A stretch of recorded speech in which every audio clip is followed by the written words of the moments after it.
क्या अखिलेश यादव को हिंदुओं से नफरत है?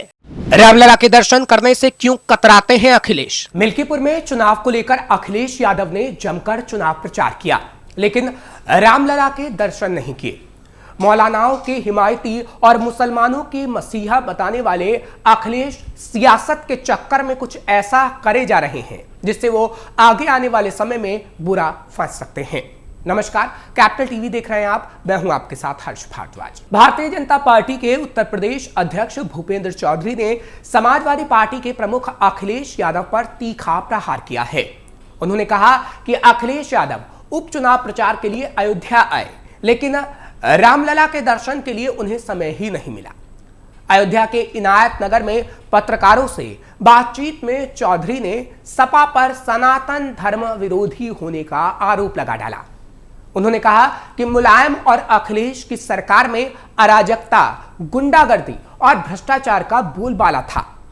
सपा का चरित्र हमेशा से माफियाओं और अपराधियों के साथ रहा। बीजेपी प्रदेश अध्यक्ष ने योगी सरकार की उपलब्धियों का जिक्र करते हुए कहा कि वर्तमान सरकार ने अपराधियों के खिलाफ जीरो टॉलरेंस की नीति अपनाई है, जिससे प्रदेश में अपराध में भारी कमी आई।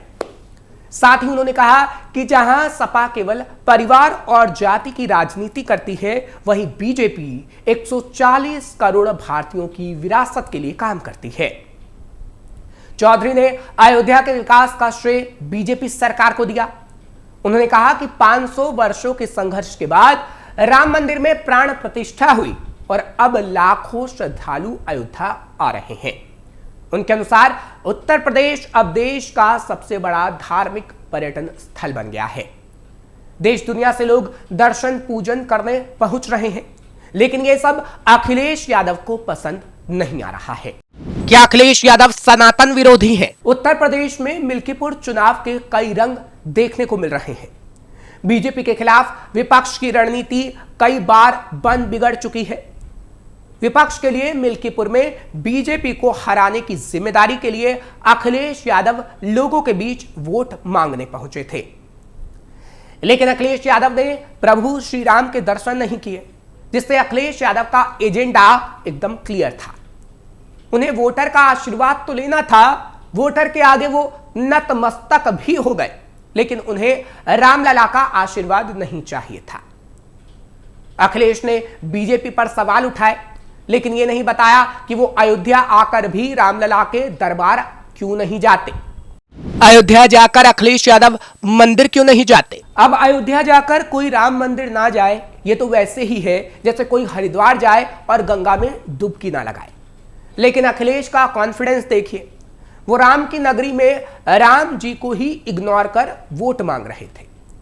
अखिलेश एक नेता की तरह नहीं तो एक भक्त की तरह, एक साधारण टूरिस्ट की तरह रामलला का आशीर्वाद लेने मंदिर जा सकते थे, लेकिन अखिलेश ने ऐसा करना जरूरी नहीं समझा। आखिर अखिलेश यादव का मकसद क्या है? सवाल है कि क्या अखिलेश का मकसद सिर्फ मिल्कीपुर के 15% मुस्लिम वोट बैंक है, और क्या वो राम मंदिर को इग्नोर कर सारे मुस्लिम वोटों को अपना बनाने की कोशिश में थे? अगर वो ये सोच रहे हैं तो शायद ये उनका ओवर कॉन्फिडेंस है, जिसको लेकर अब बीजेपी उन पर हमलावर है। हो सकता है अखिलेश चुनाव प्रचार में बिजी होने की वजह से राम मंदिर नहीं गए, या कोई और वजह भी हो सकती है। ये तो अखिलेश ही बता सकते हैं। राम मंदिर को लेकर शुरू से अखिलेश का अलग रुख। राम मंदिर को लेकर समाजवादी पार्टी का रुख शुरू से ही अलग रहा है। जब रामलला की प्राण प्रतिष्ठा हो रही थी, तब जनवरी में अखिलेश ने कहा था कि वो प्राण प्रतिष्ठा समारोह के बाद परिवार के साथ और पंडित से सही समय निकलवाकर राम मंदिर दर्शन करने जरूर जाएंगे। पिछले दिनों समाजवादी पार्टी के सीनियर लीडर रामगोपाल यादव ने राम मंदिर के नक्शे को बेकार भी बता दिया था, जिस पर बीजेपी ने समाजवादी पार्टी की सोच पर सवाल उठाए थे। अखिलेश ने पंडित से शुभ समय निकलवाकर राम मंदिर में दर्शन करने तक की बात कही थी, लेकिन ऐसा लग रहा है कि पंडित जी ने अखिलेश का राम मंदिर में दर्शन करने का शुभ समय नहीं निकाला, इसलिए वो अयोध्या में होकर भी रामलला के दर्शन करने नहीं गए। मुसलमानों के हमदर्द क्यों बनते हैं अखिलेश यादव? उत्तर प्रदेश की सियासत में मुसलमानों की भूमिका अहम मानी जाती है। ये समाजवादी पार्टी के संस्थापक मुलायम सिंह यादव और पार्टी के अध्यक्ष और पूर्व मुख्यमंत्री अखिलेश यादव से बेहतर कौन समझ सकता है।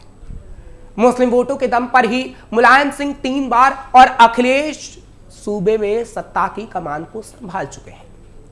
2022 के विधानसभा चुनाव में भी मुसलमानों को सपा अपने साथ मजबूती से जोड़ने के लिए मुस्लिम उलेमाओं का सहारा लेने की कवायद में भी जुटी थी। उत्तर प्रदेश में मुस्लिम मतदाताओं के बीच सपा की अच्छी पैठ मानी जाती है। सूबे में 20% मुस्लिम और 10% यादव वोटरों के साथ सपा के MY समीकरण के दम पर मुसलमान अखिलेश को लगातार जिताते रहे हैं। साथ ही साथ यूपी की सत्ता के सिंहासन पर समाजवादी पार्टी के नेता विराजमान होते रहे हैं।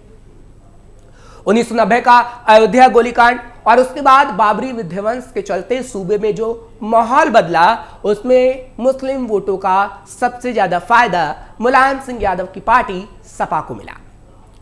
इसी मुस्लिम वोटों के दम पर मुलायम सिंह से लेकर अखिलेश यादव तक सूबे के मुख्यमंत्री बन गए। मिल्कीपुर के सियासी माहौल में अखिलेश यादव मुस्लिम और यादव वोटों को अपना कोर वोट बैंक मानकर चल रहे हैं। 2022 में भी सत्ता में वापसी के लिए मुस्लिम यादव वोट बैंक में अन्य ओबीसी के वोटों के कुछ हिस्से को जोड़ने की कोशिश में अखिलेश यादव जुटे थे।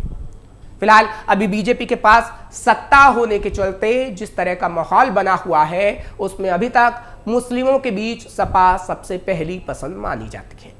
लेकिन इस बार के मिल्कीपुर चुनाव में मुसलमान अखिलेश पर भरोसा करेगा या फिर नहीं, ये तो आगे आने वाला वक्त ही बता पाएगा। सपा का रहा है मुस्लिम वोट बैंक। दरअसल मंदिर आंदोलन से लेकर राम मंदिर बनने तक बीजेपी लगातार एक पक्ष में खड़ी नजर आई। वहीं दूसरी तरफ तमाम विपक्षी दलों ने सेक्युलर पॉलिटिक्स के तहत मुस्लिम वोटों से संतुलन बिठाते हुए राजनीति करने का रास्ता अपनाया था। 90 के दशक में मुलायम सिंह यादव इसके अगुवा रहे। राम मंदिर आंदोलन के दौरान बीजेपी और तमाम हिंदूवादी संगठन उन्हें कार सेवकों पर गोली चलवाने का दोषी मानते रहे। दूसरी तरफ मुलायम सिंह यादव को इसका लाभ भी मिला था और यूपी में मुस्लिम वोट बैंक का बड़ा हिस्सा समाजवादी पार्टी को ही समर्थन देता आया। दूसरी तरफ मुलायम सिंह यादव को इसका लाभ भी मिला और यूपी में मुस्लिम वोट बैंक का बड़ा हिस्सा समाजवादी पार्टी को ही समर्थन देता आया। बसपा और कांग्रेस भी उसके लिए ऑप्शन रहे, लेकिन 2022 आते आते बसपा और कांग्रेस की हालात खराब हो गई और 2022 विधानसभा चुनाव में साफ दिखा कि अखिलेश यादव की सपा को मुस्लिम वोट का अच्छा समर्थन मिला। लेकिन समस्या यह है कि अखिलेश यादव 2017 के बाद से लगातार हर चुनाव हारते जा रहे हैं। साफ जाहिर है अकेले मुस्लिम वोट बैंक के सहारे वो सत्ता तक नहीं पहुंच सकते। यही कारण है कि अखिलेश यादव ने पीडीए पॉलिटिक्स की शुरुआत की थी, जिसके तहत उन्होंने पिछड़ा, दलित, अल्पसंख्यक वोट बैंक पर ध्यान केंद्रित करना शुरू कर दिया। वोट के लिए हिंदू बनना अखिलेश की मजबूरी। जब राम मंदिर प्राण प्रतिष्ठा का मुद्दा आया था, तब तो अखिलेश पहले उसे नकारते नजर आए, लेकिन क्योंकि मंदिर को लेकर आस्था ओबीसी समाज में सबसे ज्यादा है, लिहाजा उन्होंने संतुलन बनाने की कोशिश शुरू की थी। अब वो पूरा ख्याल रख रहे हैं कि खुद को आस्थावान दिखा दें, लेकिन एक सेक्युलर हिंदू के तौर पर ही, ताकि अल्पसंख्यक वोट उनसे दूर ना जाए। यही कारण है कि वह एक तरफ राम मंदिर प्राण प्रतिष्ठा समारोह को बीजेपी और संघ का कार्यक्रम कहकर नकार रहे थे, वहीं दूसरी तरफ अपने जिले में केदारेश्वर मंदिर की स्थापना कर रहे थे। मिल्कीपुर में बंट जाएगा वोट। बात मिल्कीपुर सीट की करें तो मिल्कीपुर सीट से मायावती की बीएसपी ने कोई उम्मीदवार नहीं उतारा और कांग्रेस ने इंडिया गठबंधन में अपनी सहयोगी समाजवादी पार्टी के समर्थन में उम्मीदवार नहीं उतारा। वैसे सीट पर एक तीसरे उम्मीदवार को भी नहीं भूलना चाहिए। यह भीम आर्मी के प्रमुख और लोकसभा सांसद चंद्रशेखर आजाद की पार्टी के उम्मीदवार सूरज चौधरी। सूरज चौधरी पहले समाजवादी पार्टी में थे, अवधेश प्रसाद के करीबी थे और हाल में सपा छोड़कर आजाद समाज पार्टी में आ गए। सूरज चौधरी भी पारसी समुदाय से हैं। बीएसपी की गैर मौजूदगी में दलित समुदाय के वोटों में वो कितनी सेंध लगाते हैं, ये देखना दिलचस्प होगा, क्योंकि ये कहा जा रहा है कि मुसलमानों और दलितों का वोट इन्हें मिल सकता है, जिसका सीधा फायदा बीजेपी को मिलेगा और बीजेपी मिल्कीपुर में भगवा फहरा सकती है। मिल्कीपुर का चुनाव परिणाम देगा कई सवालों के जवाब। सबसे पहले तो इस बात का इशारा मिलेगा कि बीजेपी के हिंदुत्व और राष्ट्रवाद के कार्ड का जादू अब भी कायम है या नहीं। दूसरा अंदाजा यह मिलेगा कि बीएसपी के लगातार कमजोर होने के बाद यूपी का दलित वोट किस तरफ जा रहा है, दलित वोट किस तरफ ट्रांसफर होंगे। बीते लोकसभा चुनाव में समाजवादी पार्टी की जीत के पीछे एक वजह यह भी रही कि दलित वोट अच्छी खासी तादाद में उसकी तरफ ट्रांसफर हुए। क्या यह रुख कायम रहेगा? तीसरी बात यह कि समाजवादी पार्टी द्वारा एमवाई गठजोड़ यानी मुस्लिम यादव गठजोड़ को छोड़कर पीडीए के भरोसे चुनाव लड़ने यानी पिछड़ा, दलित और अल्पसंख्यक की रणनीति क्या इस उपचुनाव में भी काम आएगी, जिनके जवाब जल्द सामने आ जाएंगे। फिलहाल आपको ये खबर कैसी लगी कमेंट सेक्शन में जरूर बताएं। खबर को लाइक शेयर करें, कैपिटल टीवी को सब्सक्राइब जरूर करिए।